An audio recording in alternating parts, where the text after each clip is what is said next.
fishermen. So it just, plus if things get screwed up, then they're the ones that help. Anyway, so how are you?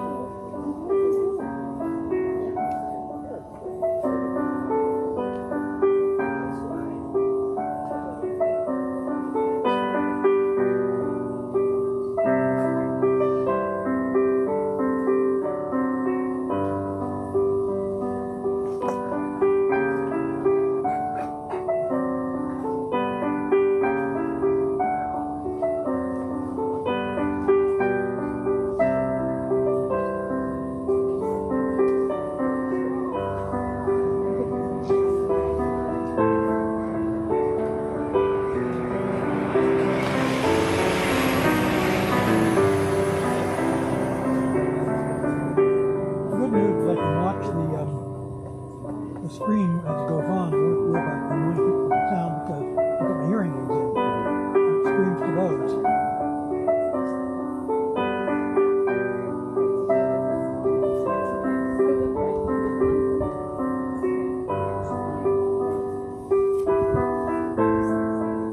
What creates interest in life conditions?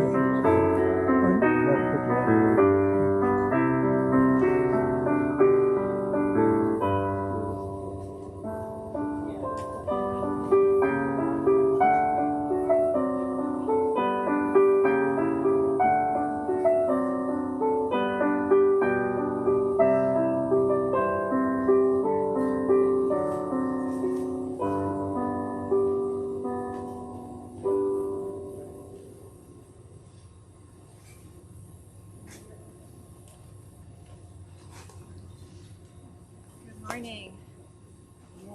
Good morning. Whoever you are and wherever you come from, you are welcome here at the Unitarian Universalist Fellowship of McMinnville. And welcome home. I'm the Reverend Margot Reinhardt. If you were with us for the first time, we bid you a special welcome. And if you've been with us for a time, your presence is always a blessing. We invite everyone to stay after the service for conversation, and we are especially interested in your ideas for simplified services, which I'll say a little more about that later, but there will be a table over here. I'm sorry we're not serving coffee, but it's just one of our things that we have given up during COVID. I also want to say regarding the masking, some of us are masking because we want to feel extra secure, and we also just want to create that safety for others. Mask mandates you're not mandated to mask if you can keep the social distance. So do what parameters work for you and in your comfort zone. So today is Water Communion, and it's an ingathering Sunday. We merge water from our experiences over the summer. The ritual is celebrated in Unitarian Universalist fellowships and churches all over the United States and probably all over the world. If you didn't bring water today, don't worry, I have extras, and it can be symbolic water for you.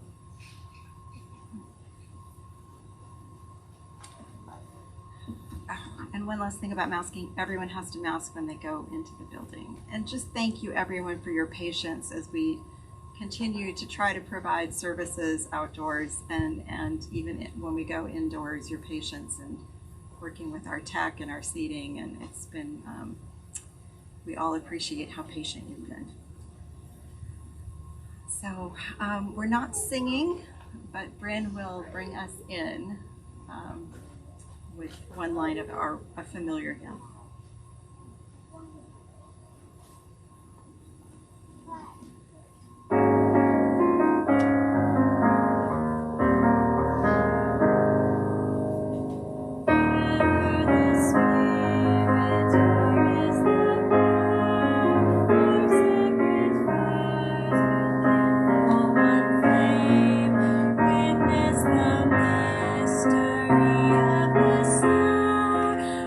Trials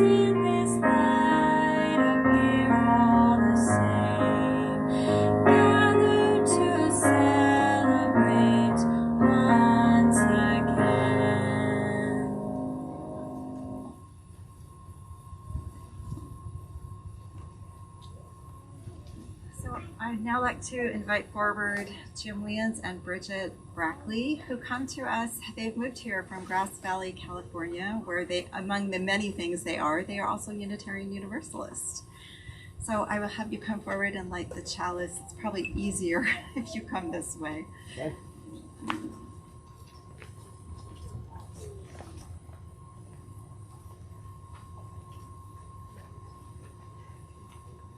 Our chalice lighting words today are by Laura Horton Ludwig. Fire and water, ancient opposites. Sun and ocean, the cradle of life. Dancing flame and dancing river. We invoke them together today as we kindle our chalice flame.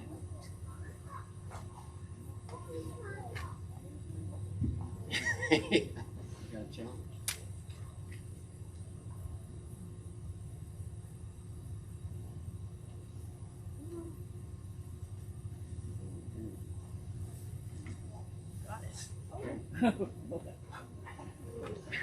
It won't blow through the mask. Okay.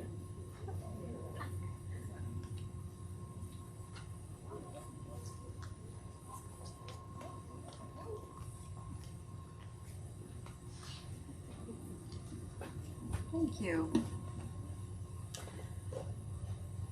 So one of the things we do on the first Sunday of the month is to read our covenant or our vision. The covenant is in the order of service. And let me just say, and we'll read this together, but let's try to have soft voices. I'd like to also just say our covenant is now a work in progress because it's a living document. And I would have had Ken Moore as one of the people working on the committee to look at our covenant again, and I would have had him read this morning, but he's not here.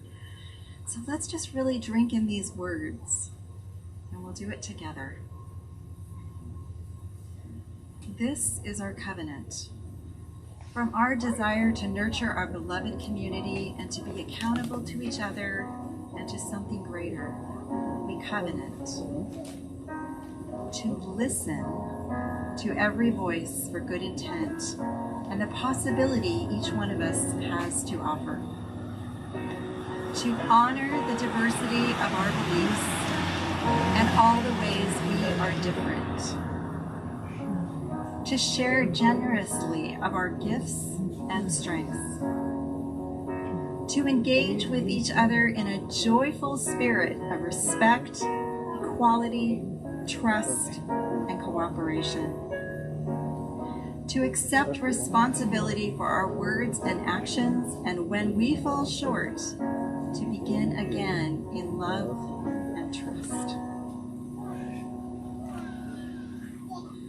Spirit of life, come unto me, sing in my heart all the stirrings of compassion, love and light, rise in the sea, move in the land, giving life the shape of justice, roots hold me close, wings set me free.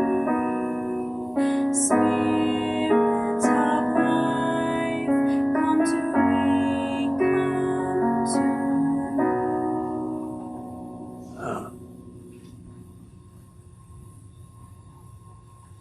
So do we have any guests here this morning? I don't think we do have anybody for the first time. We've definitely had people who have joined us over the summer, and it's so exciting to see you again, and welcome.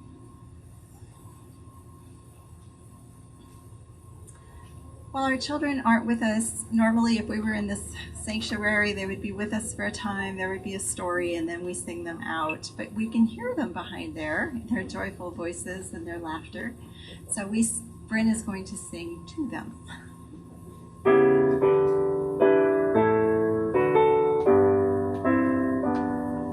This little light of mine, I'm gonna let it shine. This little light of mine, I'm gonna let it shine. This little light of mine, I'm gonna let it shine, let it shine.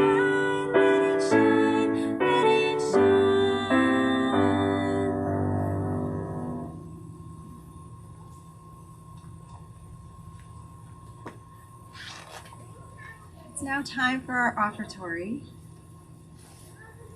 The offertory gives us a chance to pause and think about the many ways in which we support this fellowship.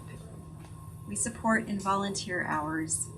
I also know many of you pledge and you take money right out of your bank account and send it straight to the church, and it never goes through our basket. No matter how much money you put in, the act of giving is a symbolic reminder that giving is as important as receiving. That sharing what we have, we weave a tapestry of love, generosity, and community. You will notice our basket is divided because one of the things we do is we share with our local community. So part of the basket is for UUFM. So you can donate to UFM, and then the other half of the basket is still till the end of the quarter, it's Homeward Bound Pets, a shelter that maintains the lives of animals until they can be adopted. And they also have a program where they place pets with homeward bound people who would otherwise not have as much daily companionship. So now it is time for our offering.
Happy challenges of the outdoor service is the breeze flying through, taking our announcement sheet and our sheet music away.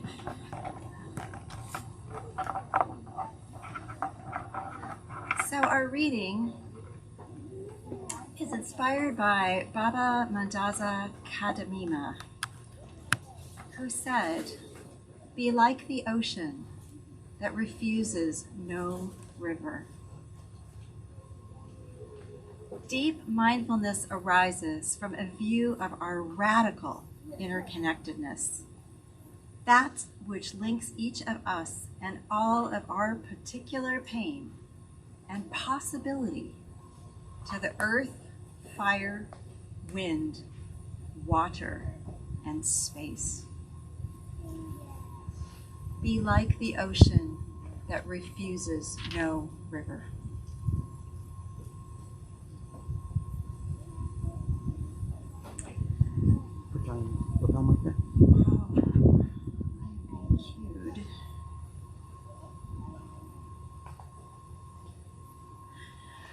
So today is water communion or water ceremony, depending which words you are more comfortable with.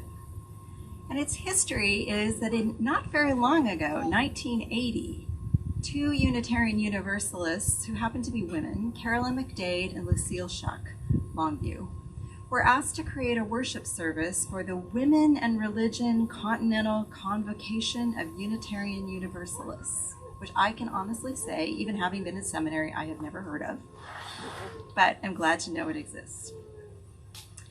As they shaped that service, they wanted to create a new ritual that spoke about connectedness to one another, to the totality of life, and to our place on this planet.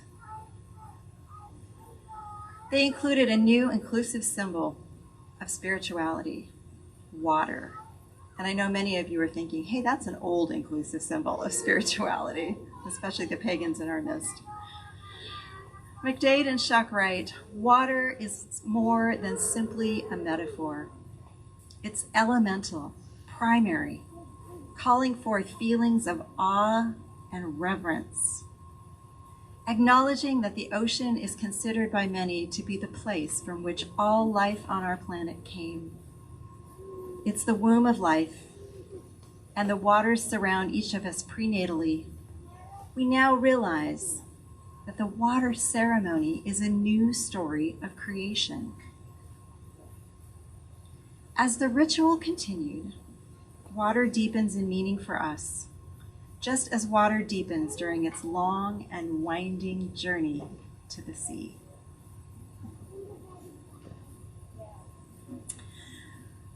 Normally, for water communion, we would also have our congregant, Shantae Frisbee, up here, as she is an interfaith minister. But she is off vacationing with family. As you may know, her son got married, and so she's off sharing in that happiness with them out of state today. But we are thinking of her. So while she is not here, I thought I would diverge ever so slightly from and use some of the thoughts and words from Erica Hewitt, who's a Unitarian Universalist minister. And the other thing I'm changing, given our circumstances with COVID, is how our water is going to be used. Normally what we do, we save the water, we use it for rituals throughout the year, but we still have water left from past years. So what I wanted to do today with our water is leave a third of it here. We're going to water this cherry tree. Actually, the children are going to water the cherry tree. And it's also a thank you to Cheryl and Rob, who let us use the property here. Our community simply spread out further across McMinnville. Another third of the water is going to transfer to our new place we are going to try at the Grange, where we have rented space for the next 2 Sundays at the McMinnville Grange. So we will have our children over there putting a third of the water to water some trees in that space. And then our last third will be saved for where we decide is our home.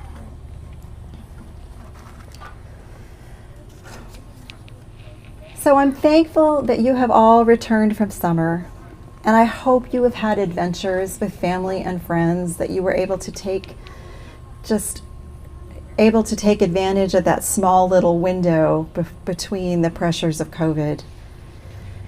And so whether you came back by car or plane or boat, I'm glad you're here safely. I also recognize that not everyone has the resources or the health to have traveled this summer. So in this year's Water Communion, we're opening up greater choices in what you might want to share about your water. It might be from the stream right up down at the bottom of your property or your neighbor's property. It might be from the Yamhill River. It might be someplace where you vacationed. But I also wanted people to think about, maybe you have some other relationship with the water this morning. Is the water that you are going to use salty from tears of joy or sorrow or vacation at the beach? Maybe the water is cloudy because you're in discernment about some deep issue.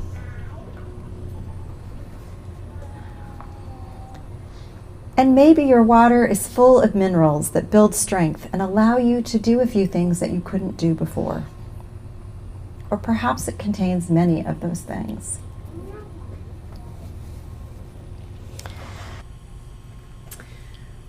So here mingled together are the shared gifts of our lives.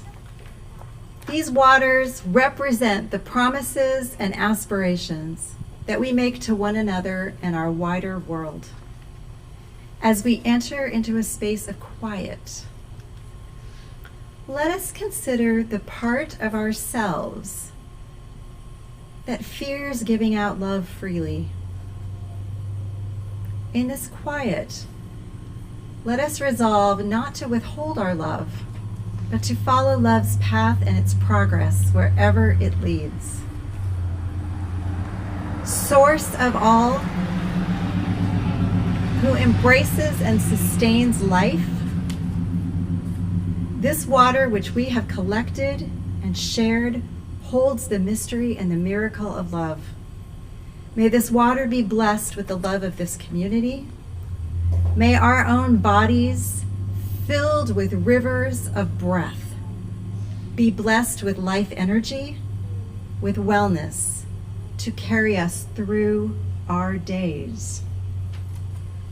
May our home, the blue-green planet, with its mountains and seas and ice caps, be held in sacred keeping, blessed through our stewardship and care. As we strive to bring our gifts to this beloved community and to this difficult, beautiful world, let us never doubt the strength in our hearts, nor the depth of our love of each other and our world. So Bryn is now going to grace us with some music.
So as always, we use these words to extinguish our chalice.